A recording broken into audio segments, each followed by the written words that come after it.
Well, a man from Alabama accused of killing multiple people and going on the run was found in Morrilton, Arkansas Thursday. That's just one of our top stories this half hour. Thank you for joining us. I'm Jurnee Taylor.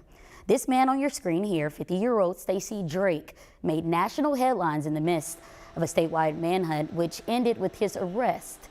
Local officials escorted Drake into court this morning, where he stood before a Conway County judge waiving his right to an extradition hearing. What this means is that since he is wanted for crimes in Oklahoma, officials there can pick him up at the Conway County Sheriff's Office as soon as they arrive. Drake is being accused of killing 4 people, and the father of one of those victims says the weight of his loss is just too much to bear. It is tragic, and not only for me. I'm not being selfish with my daughter. As much as anyone that knows me that is watching this, I adored that girl. But I hurt for all the other families also. At this time, court officials ruled Arkansas is not seeking charges. We'll follow this story and we'll update you with new information as it's made available on air and online at THV11.com. Well, it is only officially the second day of summer, and those temperatures, they are starting to soar. We're looking this afternoon for it to feel just a little warmer than the actual air temperature. Here at the noon hour, it is 90 degrees in Little Rock, but it feels 95. Searcy coming at 90, feeling like 97, and 88 in Arkadelphia, feeling like 95 as well. And that's just going to contend throughout the day. We're looking for 2 or 3 o'clock this afternoon for things to feel right around 100 degrees. So make sure you are taking note of that and drinking lots of water, because those afternoons ahead, they're just going to get warmer and warmer. Those dew points are on the rise, which means those heat index values are also on the rise. We'll have more coming up in that forecast in just a few minutes, and I'll let you know exactly how long this heat will last and when our next chances for rainfall will come. Well, this afternoon, we're following new developments in the ATF-involved shooting death of former Clinton Airport Director Brian Malinowski. New police dashcam video is being made public months later and reveals shocking sound captured on tape as the situation escalated. While that video faces away from the incident, you can hear the very moments police arrived as they banged on the door signaling Malinowski to come out. Prosecutors provided a detailed timeline of events leading up to the moments of shouting and shrieks of fear heard on video from Malinowski's wife. We didn't do anything wrong. You guys are wrong us. Well, that lengthy video is full of gut-wrenching emotions as it continues with her being taken outside to speak with police. As for the family lawyer, he says he has not seen the video and is choosing to wait until he has to make a public comment. And another story we've been following since the start, the decision to close Green Springs Medical Marijuana will stand following a decision from the Garland County judge. The owner of this dispensary tried to appeal a move from the ABC board that took away his license, but that failed as the judge says he disregarded multiple warnings. Now, Green Springs has until July 12th to dispose of all of its products.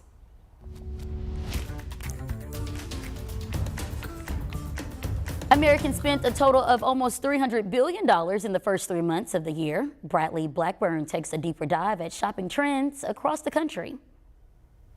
For more than a century, New York's Fifth Avenue has been home to luxury stores with windows where shoppers eye expensive, glittery goods that remain just out of reach. You thoughtfully put these on your wish list. Seeing what catches your eye and just really like dreaming.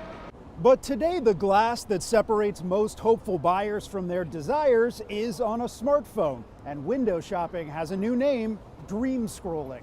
Even if you've never heard of it, you've probably done it, looking online for things you might want to own. We're planning out our dream lives. If you can dream it, you can search it, and that's what people are doing. Rebecca Rickett is with Empower Research. A new survey from her firm found Americans dream scroll an average of 2.5 hours every day. That adds up to more than a full month of the year. Some search for fashion. Handbags and shoes all day. For others, it's a new gadget. A lot of technology stuff. And plenty of people look at vacation spots. Random resorts in Mexico in places I've never heard before. But many say it's time well spent 7 in 10 believe dream scrolling is an investment in themselves. What's interesting is that people say that it motivates them to be smart with their money because it helps them define their money goals, make smart decisions, and look forward to purchasing the things that bring them the most joy. Scrolling for dreams with the hope they could come true. Bradley Blackburn, CBS News, New York. The Olympics are right around the corner, but first, athletes need to qualify for Team USA. Those Olympic trials get up and underway today in Oregon with a chance for Arkansas to have some representation. Now, 36 athletes with ties to the University of Arkansas will compete to secure their spots, starting with 15 entrants competing across 6 events, all starting as we speak. THV11's 2024 Summer Cereal Drive has seen massive support from the community, and it all comes to an end today in my very own city. I had to say it, Little Rock. That's where Chief Meteorologist Tom Brandon is right now as donations are being counted. Tom, how you feeling? I heard the numbers are coming in pretty good. Jurnee, how are you doing, Jurnee? I got to tell you what, St. Mark Baptist Church got us off to an incredible start. All credit to you and St. Mark. They brought out, it was what, a $10,000 check. They had a bunch of cereal in the back, and things just unfolded from there.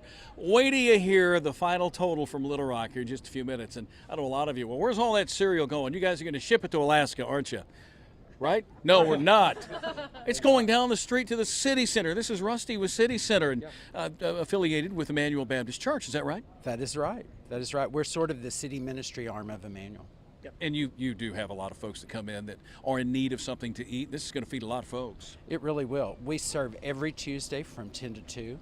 And so it's going to be used throughout the rest of the summer into the fall. So it's a huge help. Yeah, so this is going to really extend all the way through summer, help those kids. Yes, it will. Because we have on the truck, we have 12 pallets full of cereal coming back for more. So we can't thank people enough. There was Keith Monahan. Where did he go, Keith? He left me.